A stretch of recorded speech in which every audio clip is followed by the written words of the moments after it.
The diamond-encrusted invitation felt heavy in my hands, mocking me with its extravagance.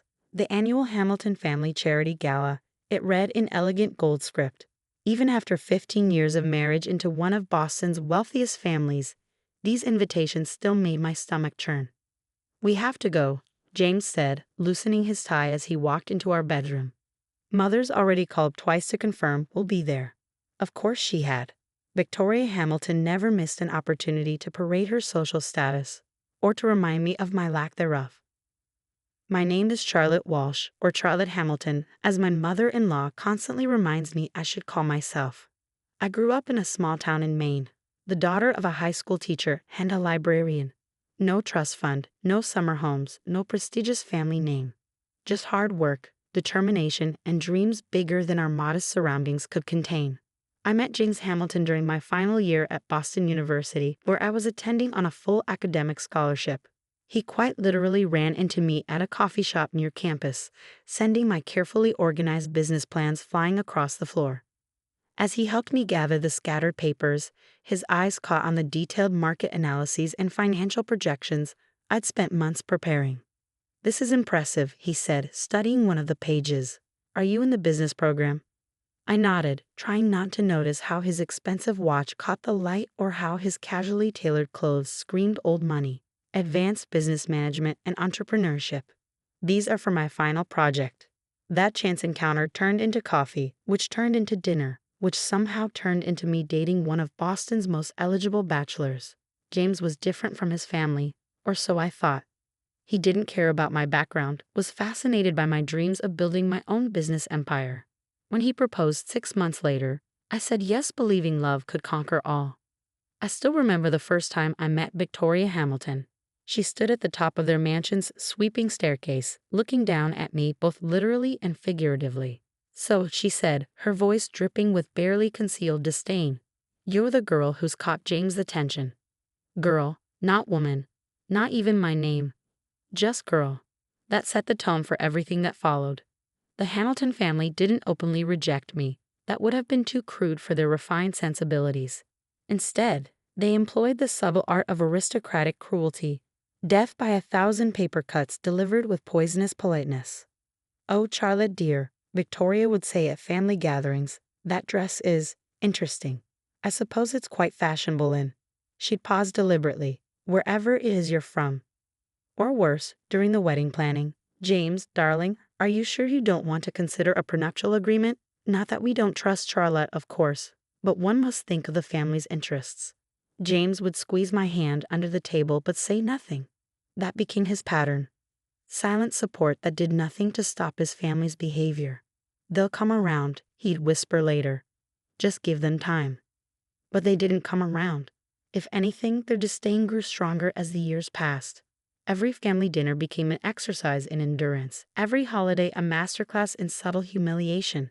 I threw myself into building my business, channeling every snide comment and condescending look into fuel for my ambition. The small consulting firm I started from our spare bedroom began to grow. One client became 5, then 20. Small businesses sought my advice on scaling up, on modernizing their operations. Victoria's response: "How quaint that you insist on working. Though I suppose it must be difficult to adjust to leisure when one's background is so industrious." I smiled through gritted teeth and kept working. Then came the night that changed everything.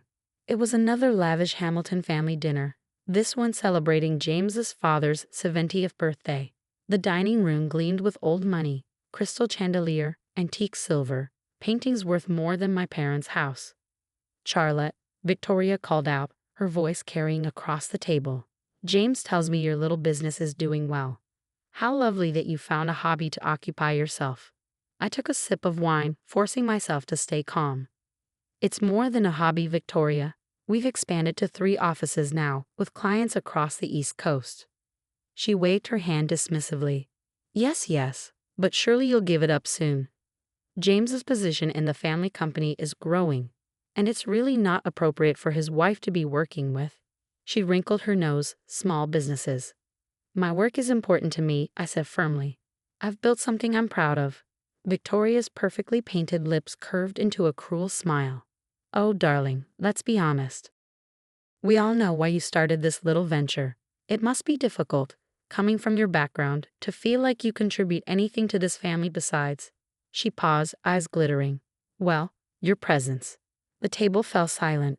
I could feel every eye on me, waiting for my reaction. James shifted uncomfortably beside me but said nothing. Mother, he finally mumbled. Perhaps we should discuss something else. Why? Victoria asked, taking another sip of wine. I'm simply stating what everyone thinks. Charlotte's a gold digger who got lucky. At least she's trying to pretend she has some value beyond catching a wealthy husband. The words hit like physical blows, but I refused to show it. Years of their cruelty had taught me to wear armor to these dinners. But something inside me hardened that night, crystallized into a diamond-sharp resolve. I stood up slowly, placing my napkin on the table with deliberate care. Thank you for dinner, Victoria. I'm afraid I'm not feeling well. Please excuse me. As I walked out, head held high, I could hear her speaking to the table at large. So sensitive. But what can one expect? Breeding does show, after all. James found me in the car, staring straight ahead through the windshield. Charlotte, he started. I'm sorry about Mother. You know how she gets after a few glasses of wine. I turned to look at him, really look at him, for the first time in years. Do I? Do I know how she gets, James? Because from where I'm sitting, this isn't about wine. This is who she is, who your family is. And you just sit there and let it happen. What am I supposed to do? He asked, running a hand through his hair. She's my mother. And I'm your wife, I said quietly. But that's never been enough, has it? The drive home was silent, heavy with unspoken words and years of accumulated hurts. As we pulled into our driveway, I made a decision. I'm done, I said simply. What do you mean? I mean I'm done trying to win their approval. Done pretending their behavior is acceptable. Done watching you choose their cruelty over my dignity. He reached for my hand, but I pulled away. Charlotte, please. They're family. No, James, they're your family. To them, I'll never be anything but the gold digger who got lucky. So fine, let them think that. But I'm done playing their games. I got out of the car and walked into the house, leaving him sitting there in the dark. That night, as James slept beside me, I opened my laptop and began to plan. If the Hamiltons wanted to see me as nothing but a social climbing gold digger, I'd show them exactly what someone with nothing to lose could do. I had connections now, influence they didn't know about. I understood business in a way their old money mindset couldn't grasp. Most importantly, I had something they'd never expected, a burning determination to prove them all wrong. The next morning, I made 3 phone calls. By the end of the week, I had set in motion a plan that would take years to unfold, but would change everything. The Hamiltons thought they knew me, thought they had me figured out.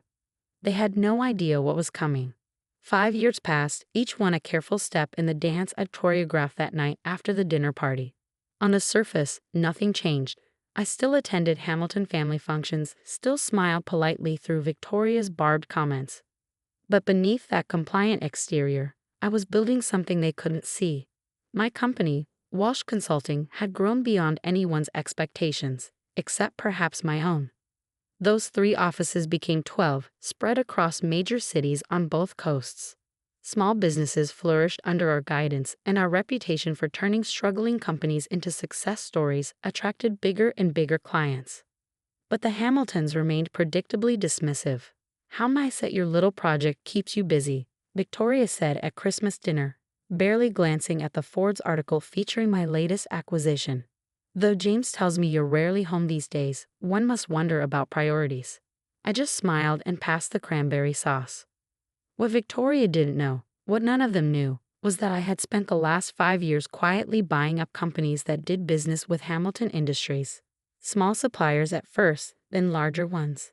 I moved through shell corporations and investment groups, keeping my name carefully hidden from any paperwork. Then came the morning that changed everything.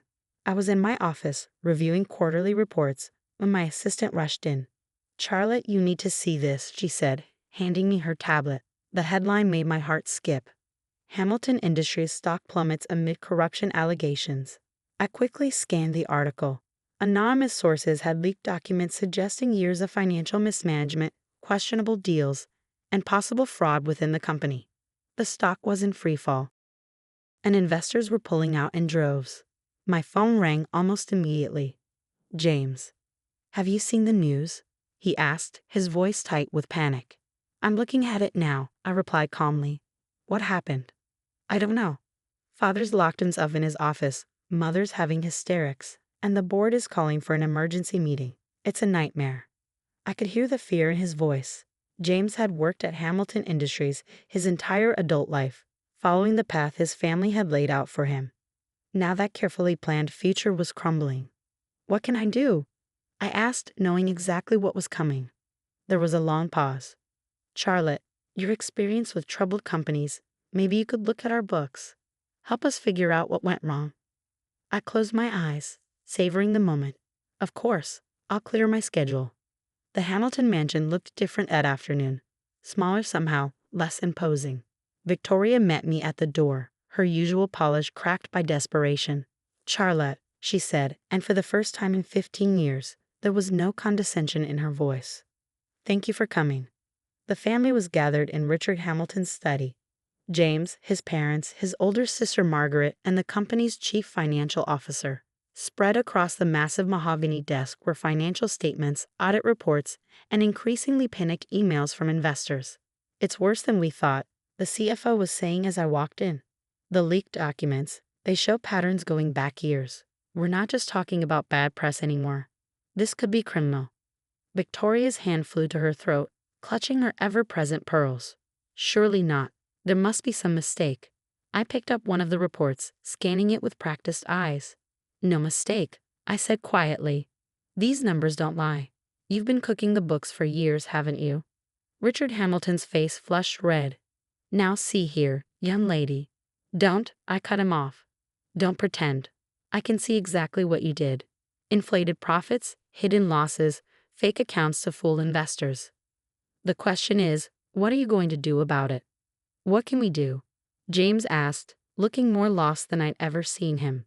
"The stock is worthless, investors are fleeing, and if this goes public, you'll all face charges," I finished for him.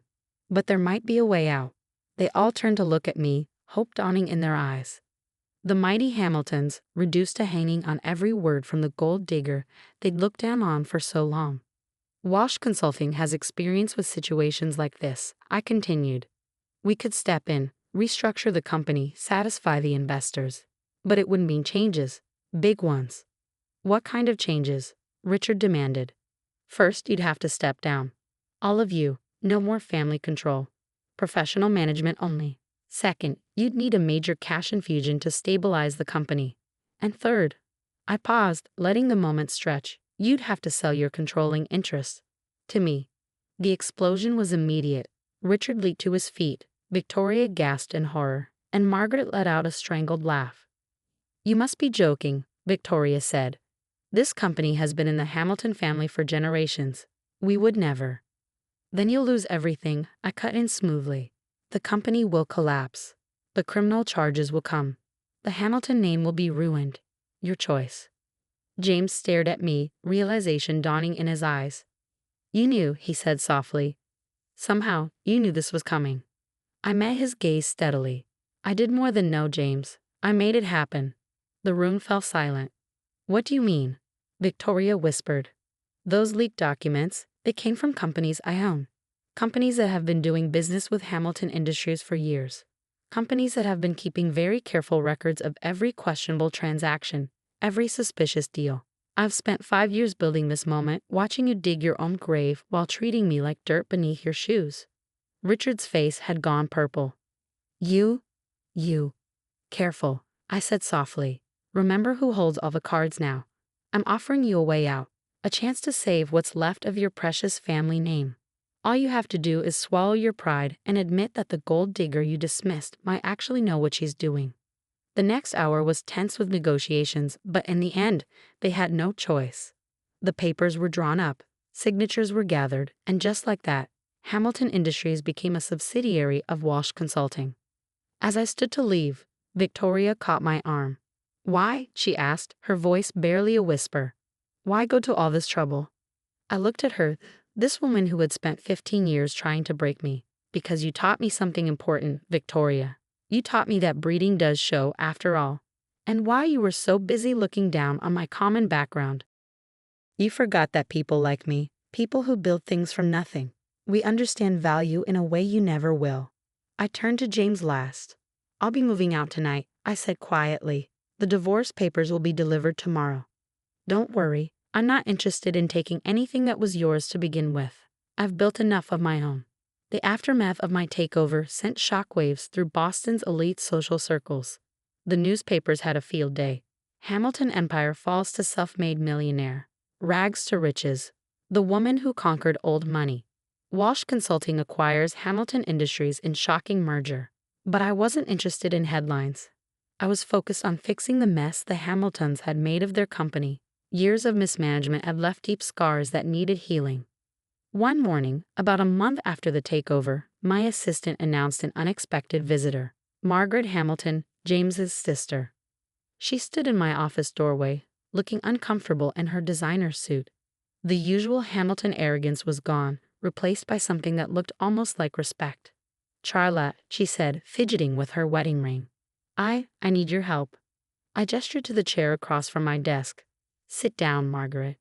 She perched on the edge of the seat like a bird ready to fly. It's about the trust funds, she said finally. When father stepped down, the board froze all family assets pending investigation. My husband and I, we've never worked. We don't know how to, she trailed off, looking lost. You don't know how to live without wealth, I finished for her. She nodded, tears forming in her eyes. The children's private school tuition is due next week. We can't pay it. Mother suggested I come to you, see if maybe. I studied her for a moment. Margaret had never been as openly cruel as Victoria. But she'd stood by silently through years of their treatment of me. Now here she was, asking for help. I'll make you a deal, I said finally. Walsh Consulting has a program for executive training. 3 months, intensive business education. Complete it, prove you can add value to the company, and I'll find a place for you. Her eyes widened. You do that? After everything? This isn't about the past, Margaret. It's about the future. Your choice. She took the offer. To my surprise, she threw herself into the training with determination I never knew she possessed. Maybe desperation was a better teacher than privilege had been. Victoria was next. She came to my office on a rainy Tuesday afternoon, looking smaller without her usual armor of social superiority. The charity gala, she said without preamble. The annual Hamilton Family Foundation event. Without the company funds. It can't happen. I finished. Unless you're willing to continue the company's sponsorship. She couldn't quite meet my eyes. It's for a good cause, Charlotte, the Children's Hospital. I let her squirm for a moment before responding. The gala can continue, but under the Walsh Foundation name. And with a few changes to the guest list. I'd like to invite some of the small business owners who've worked with us over the years. People who've built something from nothing. Like me. Victoria flinched at the reminder, but nodded. Of course. Whatever you think is appropriate. The mighty Victoria Hamilton, surrendering control of her social crown jewel to the girl she'd once dismissed as common. The irony wasn't lost on either of us. James was the last to come see me. He waited until the divorce was final, until the dust had settled on the company reorganization. He looked tired, older somehow, when he walked into my office. You've done an amazing job, he said, gesturing to the latest financial reports. The company's stronger than it's ever been. That's what happens when you focus on building something real instead of maintaining appearances, I replied. He nodded, running a hand through his hair, a nervous habit I remembered well. I failed you, he said finally. All those years I stood by and let them hurt you. I told myself I was being loyal to family, but really, I was just being a coward. Yes, I said simply. You were. I know it's too late, but I need you to know. I'm proud of you, Charlotte. You've become everything you dreamed of being, everything I should have helped you become. I felt tears prick at my eyes but blinked them away. Thank you, James. But you're right, it is too late. He stood to leave, then paused at the door. Was any of it real? He asked softly. Us, I mean. Or was it all part of your plan? I thought about that night in the coffee shop, about the young man who'd been interested in my business plans, who'd seemed different from his family. It was real, I said finally, until it wasn't. After you left, I walked to the window of my office, looking out over the city. The Walsh Consulting logo now stood where the Hamilton Industries sign had once been. A visible symbol of how far I'd come from that girl who'd once thought love could conquer old money's disdain. The Hamilton family still moves in Boston's elite circles, but with a chastened air now. Victoria's charity gala became the Walsh Foundation annual benefit, celebrating entrepreneurs and innovators instead of old money and social status. Margaret found her footing in corporate operations, proving that even old dogs can learn new tricks when properly motivated. Last week, I received another diamond-encrusted invitation. The Walsh Foundation Charity Gala. It read in elegant gold script. As I held it, I thought about that first Hamilton family dinner, about Victoria's sneering dismissal of my background, about all the nights I'd gone home fighting tears after their subtle cruelty. I thought about the girl I'd been then, and the woman I am now, the one who built an empire not out of spite, but because she knew she could. The one who proved that true class isn't about breeding or background, but about how you treat people when you have power over them. I picked up my phone and called my assistant, Jessica, about the gala's seating arrangements. Put Victoria Hamilton at table 1. Right next to the founder of that startup we just backed.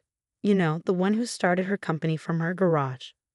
Sometimes the best revenge isn't about destroying your enemies. It's about becoming so successful that they have to watch you succeed, knowing they bet on the wrong horse. And sometimes, just sometimes, it's about teaching old money that new money doesn't just get lucky, it gets even.